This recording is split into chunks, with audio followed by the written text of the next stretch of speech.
Opa, valeu pessoal. Deixa eu startar aqui. Oi pessoal, meu nome é Luiz Ock, eu sou engenheiro aqui na HashiCorp e hoje a gente vai falar sobre DevOps poliglota e como traduzir arquivos de Docker Compose e Kubernetes para Nomad. Comecei, sou Luiz Ock, eu sou engenheiro aqui na HashiCorp trabalhando no Nomad e durante a sua carreira DevOps é muito provável que você vai encontrar diversas ferramentas durante a sua carreira, né? Então, cada ferramenta vai usar a sua própria linguagem. Então, vamos olhar aqui um pouco sobre as principais linguagens que você vai encontrar. Então, a primeira delas é a linguagem JSON, uma linguagem bastante utilizada, bastante conhecida, principalmente na transmissão de dados entre máquinas, né? Então, na hora de você criar APIs, esse tipo de coisa, geralmente essa comunicação hoje em dia é feita em JSON. E é um formato extremamente, apesar de ser focado, né, na transmissão de dados entre máquinas, também é um formato bastante amigável para seres humanos lerem e entenderem, mas tem algumas restrições, né, algumas rigidezes, então, por exemplo, não tem comentários, você tem que colocar o número certo de vírgulas, tem que sempre colocar aspas, enfim, tem algumas regrinhas um pouco chatas.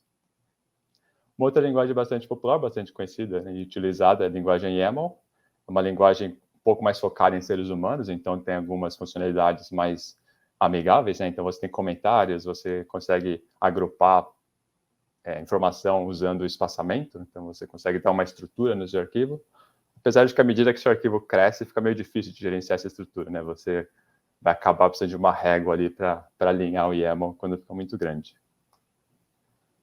Uma outra linguagem, talvez menos utilizada, mas que também está começando a crescer em popularidade, é a HCL, que é uma linguagem desenvolvida aqui pela HashiCorp para fazer configuração. Então, se você já usou Terraform, por exemplo, você acabou usando HCL. É uma linguagem também focada em seres humanos, então uma linguagem que é estruturada para seres humanos conseguirem entender facilmente, mas que também consegue ser parseado por máquinas, e ele é estruturado em blocos, né? Então, ao contrário do YAML, por exemplo, que você estrutura usando espaçamento, aqui você consegue criar blocos, e você consegue colocar bloco dentro de bloco, enfim, você consegue criar uma estrutura aninhada usando os blocos.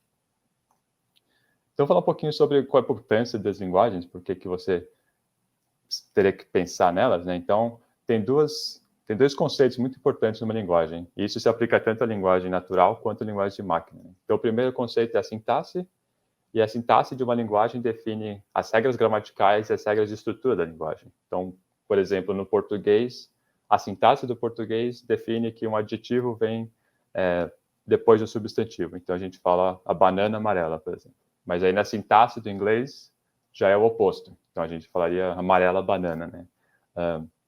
Então, a sintaxe é essas regras, essas definições que vai criar a estrutura da linguagem. E isso também se aplica na linguagem de máquinas, né? Então, JSON, HCL e o YAML tem a sua própria sintaxe, tem as suas próprias regras. Então, é muito importante você aprender quais são essas regras para você conseguir criar um arquivo correto, que não vai dar erro, que o linter ali não vai ficar achando problemas, né? O próximo conceito importante é a semântica. Então, a sintaxe define a estrutura, a semântica define o significado e o sentido. Então, por exemplo, isso também se aplica em linguagens naturais, né? Então, por exemplo, em português, eu falo, a cadeira andando azul. É uma frase que sintaticamente está correta, né? Eu tenho lá o meu sujeito, o verbo, o predicado, mas que a semântica não faz sentido essa frase, né? Então, a semântica não existe. E aí, aplicando isso no mundo da tecnologia, a semântica seria a ferramenta que está sendo utilizada. Então, por exemplo, o Docker Compose e Kubernetes, o Terraform, não, ele tem sua própria semântica, apesar de, por exemplo, o Docker Compose e Kubernetes usarem a mesma linguagem, usar a mesma sintaxe do YAML, o Terraform não usa a mesma sintaxe do HCL, mas a semântica, o significado de cada arquivo é diferente. Então, se a gente junta esses dois conceitos, né, a gente tem que a sintaxe é definida pela linguagem que você está usando, então tem a sintaxe JSON, a sintaxe YAML, a sintaxe HCL, e você tem a semântica, que é a ferramenta que está sendo utilizada. Então, tem a semântica do Docker Compose, a semântica do Kubernetes, a semântica do Nomad, e você não pode misturar essa semântica. Você não pode pegar um arquivo do Docker Compose, YAML, vou aplicar no Kubernetes, não vai funcionar, porque apesar de ser a mesma sintaxe, a semântica é diferente. Então, você vai ter que sempre estar adaptando, traduzindo, e seja traduzir, né, de uma linguagem totalmente diferente, como que a gente vai ver hoje, né? Então, traduzindo tanto a sintaxe quanto a semântica, ou se eu traduzir a semântica da ferramenta que você está utilizando. E qual que é a importância disso tudo, né? Então, é importante você aprender a sintaxe da linguagem que você está utilizando para acumular conhecimento. Então, se você aprende o YAML, se você aprende os detalhes do YAML, aprende todas as regras do YAML, quando você está trabalhando com o Docker Compose, por exemplo, quando você for fazer uma ferramenta totalmente diferente, sei lá, CircleCI, GitHub Actions, por exemplo, que também utiliza a linguagem YAML, você já vai ter aquele conhecimento acumulado, você já vai ter o conhecimento das regras do YAML, da sintaxe do YAML, e aí quando você for adaptar para uma outra ferramenta, você só precisa aprender a semântica dessa ferramenta nova. Todo o conhecimento que você acumulou da linguagem, você vai conseguir carregar para frente. Então, a mesma coisa acontece se você já sabe Terraform, na hora de você escrever um job Nomad, você só vai ter que aprender os detalhes do Nomad. Essa é a importância de focar na sintaxe. Então, falando do Nomad, já vou fazer uma introdução rapidinho aqui do que é o Nomad. Então, o Nomad é um orquestrador, que basicamente significa que o trabalho do Nomad é pegar coisas e rodar na sua infraestrutura. Então, você pode pegar uma série de containers e rodar em VMs na cloud. Você pode pegar uma série de arquivos diários e rodar no seu data center on-prem. Enfim, esse trabalho do orquestrador é garantir que está sempre rodando o que você quer que rode e na quantidade que você quer que rode. Então, o que são essas coisas que a gente roda no Nomad? Então, o conceito mais alto ali, o conceito mais alto nível no Nomad seria o job. O job também eu gosto de chamar de unidade de controle, porque o job é o objeto que você vai controlar, que você vai rodar, que você vai parar, enfim. Então, o job é o mais alto nível, você também controla atributos de agendamento, por exemplo, qual data center que vai rodar, qual tipo de job, enfim, tem alguns parâmetros globais ali. Dentro do job, você tem um ou mais grupos, e o grupo seria a unidade de agendamento, né? Então, tudo que está num grupo vai sempre rodar na mesma máquina. Então, você pode pensar no grupo como se fosse uma caixinha ali, que vai estar sempre junto, rodando na mesma infraestrutura. Então, o grupo seria a unidade de agendamento, mas também a unidade de escala. Você consegue controlar quantas instâncias de um grupo você quer ter, o que vai, né, quando rodar numa máquina em si, vai virar uma que é chamada allocation, que seria o que está rodando de verdade. E aí dentro do grupo você tem a task, e a task seria a unidade de trabalho. Então, ali na task você vai definir exatamente o que vai rodar, e como o Nomad é um orquestrador flexível, a gente tem vários plugins, vários drivers, né, que você pode usar dependendo do que você está rodando. Então, aqui a gente tem um exemplo de rodar um container Docker, por exemplo. Então, está usando o driver do Docker, e cada driver vai ter a sua configuração específica. Então, aqui é um container Docker, você tem que definir qual que é a imagem que vai rodar. Então, é assim que funciona o Nomad nesses três grupos. Unidade de controle é o job, unidade de agendamento é o group, unidade de trabalho é a task. Então, isso é basicamente o que a gente precisa saber do Nomad, né? Vamos agora colocar em prática isso. Na verdade, tem mais um slide. Então, na demo aqui, a gente vai fazer a tradução de um arquivo Docker Compose para Nomad. E o que eu vou usar vai ser a demonstração do OpenTelemetry. Então, você não precisa saber os detalhes, né, do que é o OpenTelemetry, mas sempre que você está fazendo esse trabalho de traduzir uma coisa de uma ferramenta para outra, é importante primeiro você entender o que você está traduzindo, né? Quais são os detalhes, qual é a arquitetura assim, geral do que você está fazendo. Então, aqui a gente tem um diagrama um pouco bagunçado, mas que mostra um pouco do que a gente está fazendo. Então, a gente tem um cliente-servidor que faz requisições de um para outro. A gente tem o coletor do OpenTelemetry, que vai colecionar métricas, traces, spans, enfim, as informações que que o cliente-servidor geram. E o coletor do OpenTelemetry vai exportar isso tanto para o Zipkin quanto para o Jaeger. Então, essa é a demonstração. E o Zipkin e o Jaeger têm uma interface web que você consegue acessar. Então, o importante é que você tem vários serviços que se comunicam pela rede através de diversas portas. Enfim. Então, essa é a visão geral da demonstração que a gente está fazendo hoje. Então, aqui eu estou pegando aqui, né, direto do repositório do OpenTelemetry, a gente tem a versão aqui, essa aqui, a gente tem a versão Docker Compose, né, escrito em YAML, e na direita vai ser onde eu vou criar a versão em Nomad aqui. Então, para quem já usou o Docker Compose, já deve conhecer, né, que você tem uma série de serviços que você define ali. No Nomad, né, como eu mencionei, a unidade mais alto nível, né, a primeira unidade que a gente define é o job. Então, eu vou criar ali o job. Deixa eu aumentar um pouco a letra aqui. Certo? Então, vai ser o OpenTelemetry demo aqui. E então, esse é o job. E aí o único atributo obrigatório dentro do job é o data center. Então eu vou usar aqui o DC1, que é o padrão que o Nomad cria. E então. E aí agora a gente tem que pegar os serviços do Docker Compose e jogar no job, né? Num cenário mais de produção, mais realista, né? Cada serviço, na verdade, seria um job separado, né? Porque você quer ter aquele controle de poder rodar um ou parar, enfim, conseguir controlar eles de forma independente. Aqui, como uma demonstração, eu vou colocar cada serviço sendo um grupo só para facilitar, porque, né, sendo uma demonstração, eu quero só rodar um job e ter tudo rodando, né? Mas, de novo, em produção, provavelmente seria melhor separar um pouco mais em jobs diferentes. Mas eu vou criar aqui o primeiro grupo, então deixa eu copiar aqui para ficar com o mesmo nome do serviço. E o grupo, né, unidade de agendamento, tudo que está no grupo vai rodar na mesma máquina, mas também tudo que está no grupo vai compartilhar recursos. E um dos recursos importantes é justamente a rede. Então, o Nomad, quando ele coloca um grupo numa máquina, ele cria tanto a rede isolada, né, quanto ele isola cada task também na mesma máquina. Então, vamos criar aqui a configuração de rede desse grupo. Porque aqui, olhando no Docker Compose, né, a gente tem várias portas que estão sendo utilizadas por esse serviço. No Nomad, como que a gente define o uso de porta, a gente usa esse bloco aqui chamado port, e cada porta vai ter uma label, né, uma etiqueta para identificar o que como referenciar essa porta. Então, no Docker Compose, a gente só tem números, então às vezes fica meio difícil de saber. Então, você teria que olhar na documentação da ferramenta, né, para saber o que cada coisa faz. Mas no Nomad, a gente tem uma facilidade aqui, né, a gente consegue colocar o nome da porta. É que a primeira porta está usando essa sintaxe aqui de uma porta, 2 pontos, outro valor. O que significa isso? Que ele vai mapear uma porta na máquina que está rodando para uma porta dentro do container. Então, você consegue controlar isso de forma separada. Como que isso é feito no Nomad? A gente usa esse atributo chamado static. Vou usar o mesmo valor aqui. Então, static seria a porta na máquina que está rodando, uma porta estática na máquina que está rodando. O atributo to é onde que essa porta vai ser mapeada dentro da sua task, dentro do que está rodando. Então, eu vou usar aqui o mesmo valor, né, como está fazendo aqui.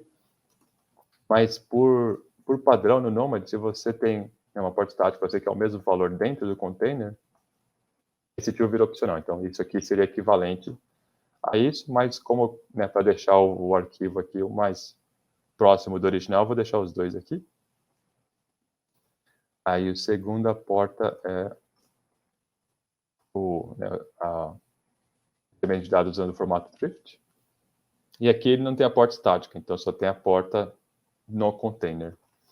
Então, o que isso significa? Que no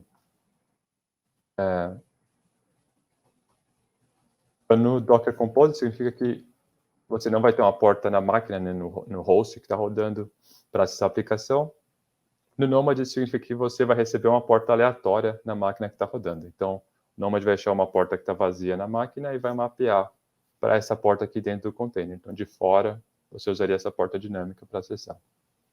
Em geral, é bom evitar de usar porta estática, assim, porque você vai ter que começar a gerenciar na mão, né? Pode dar conflito se você tem muitas portas estáticas, aí fica difícil de gerenciar.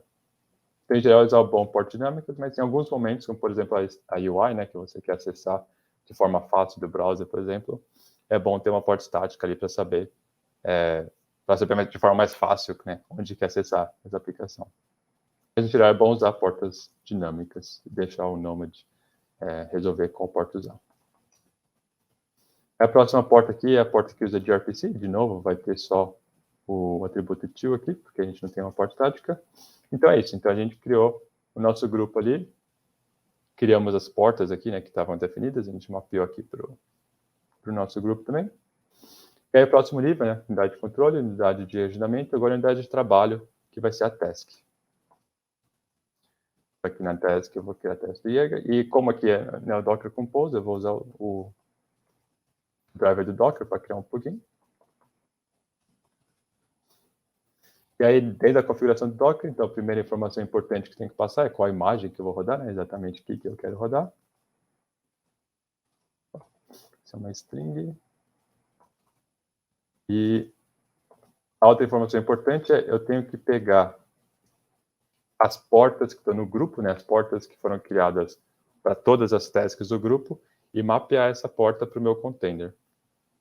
Então, eu vou pegar ali todas as... Como eu tenho uma task só, eu vou pegar todas as portas que estavam no grupo, né? Na unidade do grupo, e vou jogar para essa task. Se eu tivesse mais uma task, por exemplo, que, sei lá, estivesse rodando a UI separada, por exemplo, poderia pegar a UI, colocar numa task, o resto na outra, e fazer essa separação.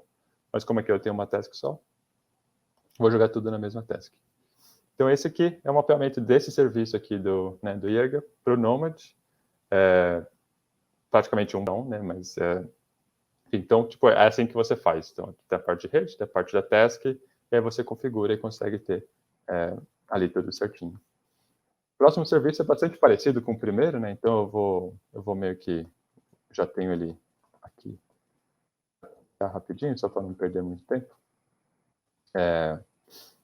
Mas ele é bem parecido com outros, é até mais fácil, porque tem menos portas, né? Mas é basicamente, né, a rede, a porta e a task ali usando o Docker Container, mapeando essa porta. Então, não vou perder muito tempo nele. O próximo começa a ter coisa mais interessante, né? Tem algumas novidades aqui nesse. Então, vamos começar aqui definindo o grupo, como a gente fez com os anteriores. E aí, dentro do grupo, né, de novo, recursos compartilhados, a rede. A gente cria a porta, e ainda bem que, né, nessa versão tem os comentários aqui, mas na verdade tem muita porta, então eu já tenho ele pronto aqui para só copiar e colar. Mas é igual que a gente viu antes, inclusive todos usam, né, essa sintaxe de porta estática, então só copia aqui usando os comentários para guiar qual que é o nome que eu dei para cada porta, mas só para agilizar, copiei e colei aqui. E depois que a gente define o grupo, a gente vai definir a unidade de trabalho, a task. Aqui a gente tem a task do nosso collector. Também vai ser uma imagem Docker. E a configuração, então primeiro a gente tem que definir a imagem, e aqui já começa com algumas novidades, né? Então a gente vê aqui que no arquivo original a imagem estava definida como uma variável de ambiente. Ou seja, como o Docker Compose roda numa máquina só, é possível você definir uma variável de ambiente e o Docker Compose vai ler aquela variável e subir com o valor dela. Como o Nomad é um orquestrador, você vai estar rodando em várias máquinas, né? Centenas, milhares de máquinas.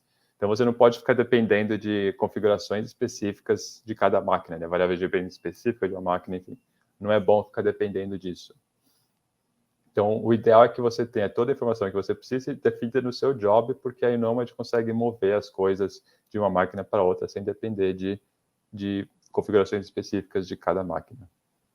Então, aqui eu vou criar uma variável usando a sintaxe do HCL. Define assim, né? Você cria o var ponto, né? Quem usou Terraform já deve conhecer, inclusive. É o var ponto, nome da variável. E aí, lá em cima do arquivo, eu vou definir essa variável. Então, aqui, e aí, na variável, você consegue definir um valor default, né? Um valor padrão quando não é estabelecido. Então, eu vou copiar aqui então, no Docker Compose, né? Ele vai ler desse arquivo .env, o valor default, se não está definido, eu vou só copiar e usar o mesmo aqui. Então, aqui eu defini a variável, defini o valor default. Tem mais coisas que você pode colocar na variável, né? Mas aqui eu fiz só o básico. E aqui eu estou usando essa variável, usando esse var ponto. Tá? Aí a próxima novidade, a gente tem aqui no Docker Compose o atributo de comando. No Nomad é chamado de args, né? São argumentos adicionais que você vai passar para a imagem na hora de subir ela. E esse, no Docker Compose também tem uma variável aqui, né? Nesse atributo. Eu vou fazer um pouquinho diferente aqui, só para mostrar algumas funcionalidades a mais. Eu vou usar uma função do HCL, chamada concat, que vai concatenar duas listas. Então, a primeira lista vai ser uma lista com esse valor aqui fixo. E a segunda lista vai ser uma variável da forma como a gente viu ali. Então, eu estou usando aqui o var ponto, e aí lá em cima no arquivo eu vou definir essa variável.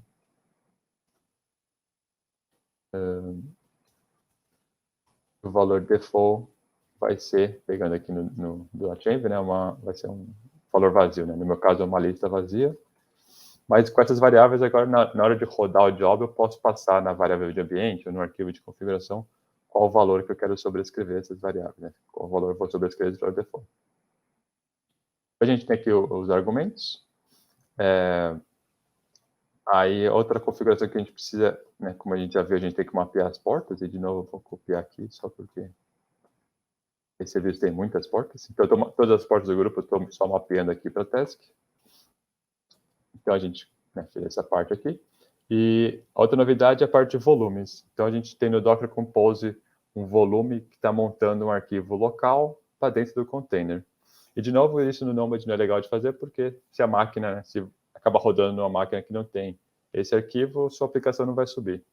Então, o ideal é você ter tudo dentro do job ou ter uma configuração de volumes mais robusta, né? Host volume, CSI, enfim. Mas aqui, como é um arquivo de configuração, a gente consegue passar tudo para o job direto.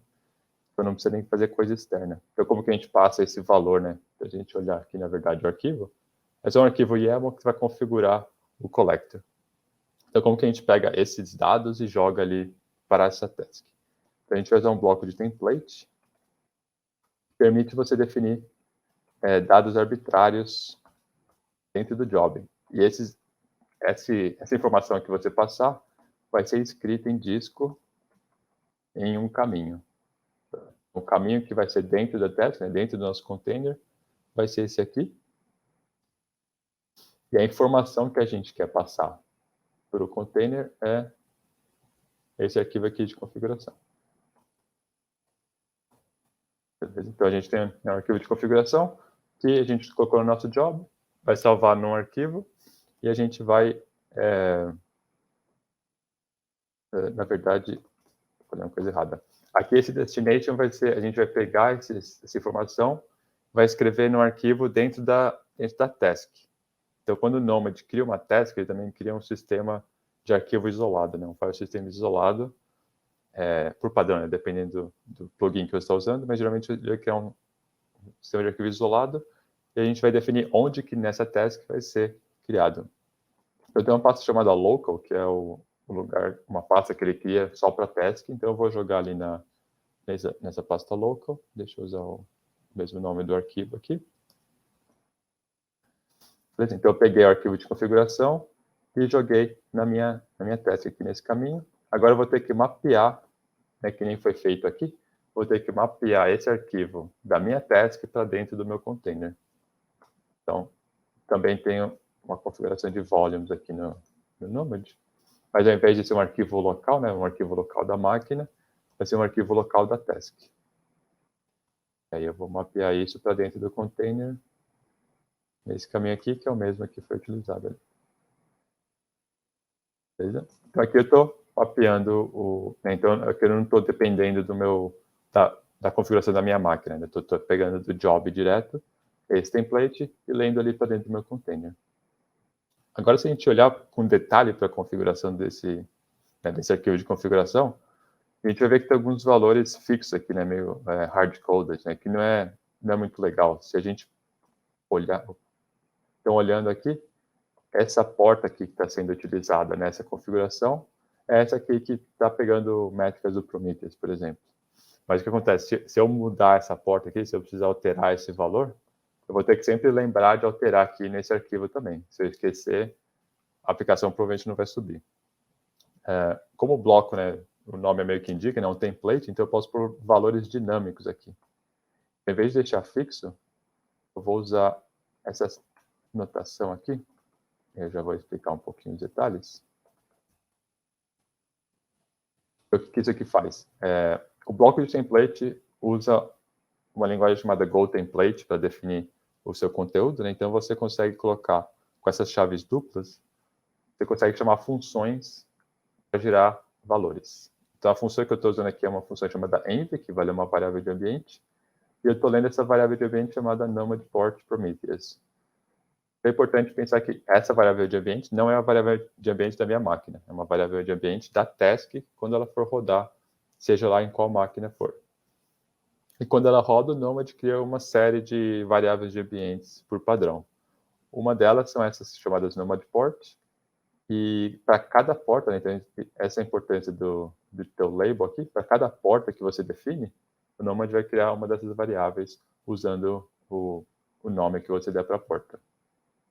Aqui eu só estou lendo o valor. Se o valor dessa porta mudar ali na minha configuração, o meu arquivo vai ser automaticamente atualizado. Então eu não preciso me preocupar com isso. Um outro valor aqui que a gente vê que está fixo, né, seria essa informação de como se conectar. Então, lembrando ali na arquitetura, né, o coletor vai ficar mandando essas informações tanto para o Zipkin quanto para o Jaeger ali um pouco mais embaixo. Então, o coletor precisa saber qual que é o endereço, né, tanto do Zipkin quanto do Jaeger, para se conectar e mandar a informação. No Docker Compose, tem essa noção de DNS interno, né, que você consegue acessar um serviço só passando o nome. O Docker Compose vai fazer umas mágicas ali para rotear essa requisição. No Nomad funciona um pouco diferente. A gente usa o conceito de Service Discovery, né, de descobrimento de serviço. Então, como que funciona aqui? Vamos dar uma olhada na prática, como que faz. Então, o primeiro passo, a gente tem que criar o serviço, a gente tem que definir o serviço para criar essa informação. Então, olhando aqui começar pelo Zipkin, se a gente for olhar aqui para o grupo do Zipkin, eu vou criar um bloco de serviço. Eu vou dar um nome para esse serviço. Eu vou falar qual porta que está associada a esse serviço. Eu também vou definir qual o provider. Então, deixa eu descrever aqui. Então, o que o serviço vai fazer? O serviço vai indicar para o Nomad que quando esse grupo rodar, é para o Nomad pegar a informação da máquina que está rodando, né, o IP da máquina que está rodando, a informação da porta que está sendo utilizada para esse serviço e armazenar em algum lugar. Nesse lugar, eu estou usando aqui o Nomad, mas por padrão, o serviço seria armazenado no console, né, que é a nossa ferramenta de rede aqui da HashiCorp. Mas começando na versão 1.3, o Nomad saiu com um Service Discovery nativo, né, então o Nomad em si consegue armazenar essa informação. Então facilita um pouco, porque tem menos coisa para rodar, né, tem menos ferramentas para usar. Então, esse bloco de serviço significa o quê? Quando esse grupo rodar, pega o IP da máquina que está rodando, pega a porta que foi associada e salva num banco de dados, salva numa lista telefônica. E aqui é o nome que eu vou usar para acessar. Aí, para puxar essa informação, a sintaxe é um pouco diferente, né? Tem que se acostumar um pouco, mas eu vou usar aqui outras funções. Para pegar, então eu vou usar a função chamada Nomad Service para pegar um serviço. Aqui eu vou... explico aqui rapidinho. Então, o que eu estou fazendo? Eu estou usando a função Nomad Service, que vai puxar informações do serviço Nomad. Estou passando o nome do serviço. Isso vai me retornar uma lista de todas as opções que eu tenho para se conectar nesse serviço. Imagina que você tem várias instâncias, por exemplo, isso vai retornar uma lista. Como aqui é uma demonstração, né, eu só quero fazer funcionar, então eu só estou pegando o índice 0, né, o primeiro valor que foi retornado, mas num ambiente mais produção, né, mais realista, você provavelmente teria um load balancer, alguma coisa assim, para fazer esse distribuimento de carga, né? Mas aqui eu estou só pegando o primeiro que retornar. E aí, em vez de usar valores fixos aqui, eu vou pegar a porta, o endereço, e a porta que for retornado nessa requisição, né? Então, quando eu pegar o serviço, eu uso o endereço e a porta que o Nomad me retornar. Então, eu não deixo nada fixo, nada hard-coded ali na minha configuração. Então, é assim que funciona. Então, pego o serviço, aqui eu estou pegando o primeiro, e substituo o IP e a porta. Vamos fazer rapidinho aqui no Jaeger, a mesma coisa. A gente tem aqui, né, um monte de porta, e eu vou criar o meu serviço. O nome do serviço vai ser Jaeger. Então, a porta que vai estar associada, então a gente vê que o Jaeger tem várias portas, né? Então, olhando aqui no arquivo de configuração de novo, é a porta 14250, que é a porta que está associada com o gRPC. Eu vou usar o provider do Nomad. Aqui eu vou colocar uma configuração extra, que são tags. Eu vou taguear essa porta como gRPC e a gente já vai ver rapidinho ali embaixo o porquê que eu fiz isso. Mas o resto é igual que a gente viu antes. Aí na hora de pegar a informação aqui, né? Vou só copiar rapidinho. Então, com o Nomad Service, dessa vez vai ser o Jaeger. Mas como, né, lembra que a gente tinha várias portas, a gente poderia criar um serviço para cada porta e a gente pode usar tag para associar cada... meio que filtrar um pouco as portas. Então, aqui eu posso pôr gRPC.jaeger, porque essa foi a tag que eu defini ali em cima. Então, eu consigo usar a tag para filtrar ainda mais qual serviço exatamente, né? Qual porta do serviço eu quero acessar. Aí aqui, em vez de ficar fixo, a gente põe o endereço e a porta com o valor do template, né? Para ser substituído dinamicamente. E a gente termina os loops.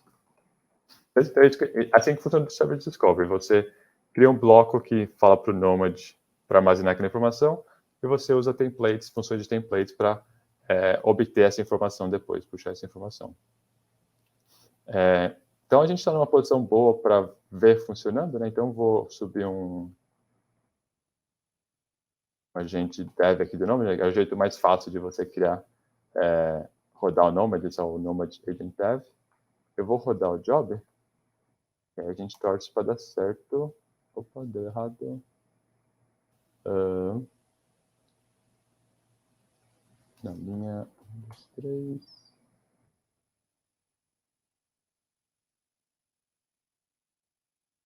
Onde que está o erro? Não.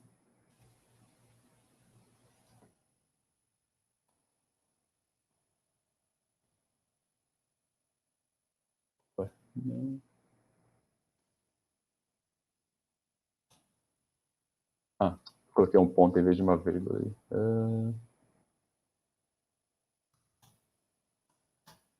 Beleza. Então, agora a gente está rodando o job, então eu só vou...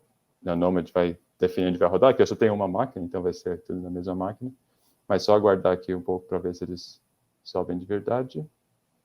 E tá tudo saudável aqui.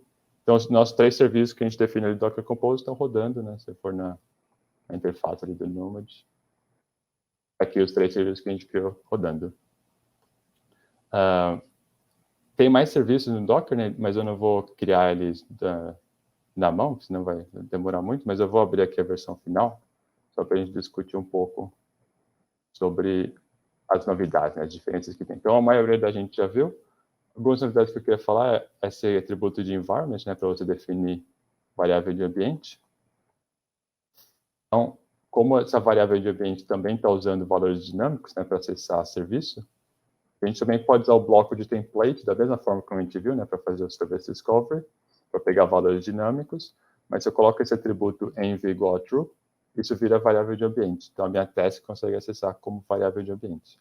Se fossem variáveis de ambientes fixas, né, valores pré-definidos, eu poderia fazer só um negócio assim, colocar direto a variável de ambiente, mas com valores dinâmicos, eu posso usar o template. E aí, é só isso que tinha de novidade. O resto a gente já meio que viu nas outras. Pensando agora na versão Kubernetes, né? Então tem essa versão também da demonstração usando Kubernetes. Eu vou abrir aqui o arquivo final também, porque a gente já viu a maioria. Mas aqui a gente tem no Kubernetes, a gente tem o config map, que é uma forma de você armazenar dados arbitrários. E a gente meio que já viu isso, né? Isso mapeia para o template. Então, no Kubernetes a gente tem o config map e no Nomad a gente consegue criar templates. Outro tipo, né, importante de dado é o daemon set, que seria roda isso aqui em todas as máquinas que eu tenho. No Nomad seria um job do tipo system. Então, assim que você vai mapear. O que mais temos de novidade? Outra coisa que a gente, né, que o Docker Compose não tinha, que é a parte de limitar recursos. No Nomad a gente também tem um bloco aqui de resources, então você consegue limitar quanto de recursos a sua task vai usar. A parte de porta a gente já viu ali no Docker Compose, né, como faz. Montar volume a gente também já viu. Outro config map. E o serviço, né, chama a mesma coisa, né, é um bloco de serviço ali. Então, no Kubernetes a gente mapeia, né, as portas para o serviço e tal. No Noma a gente faz também uma coisa parecida, usando o bloco de serviço para armazenar aquela informação. Então, também é uma coisa que a gente já viu. Então é isso. Então, todos os arquivos vão estar disponíveis no GitHub, né? Vai ter o link ali para você olhar com mais detalhes e poder brincar também. E a gente também tem mais outros recursos disponíveis, né, para você entender mais. Então, aqui está o repositório com esses arquivos, com as demonstrações. Tem um link também para os originais, tanto em Docker Compose quanto em Kubernetes, para você comparar. Aqui a gente tem um blog post com mais detalhes, né? Não deu para tocar tanto no Kubernetes, mas aqui tem um blog post com mais detalhes, tem até um cheat sheet ali com mapeamento de funcionalidades, né? De uma ferramenta para outra. E aqui é o nosso site que você pode sempre acessar e obter essas informações também. Então é isso que eu tinha para hoje. Espero que tenha gostado, espero que tenha aprendido alguma coisa nova e espero também que vocês tenham uma testada no Nomad e ver se funciona para você. Muito obrigado.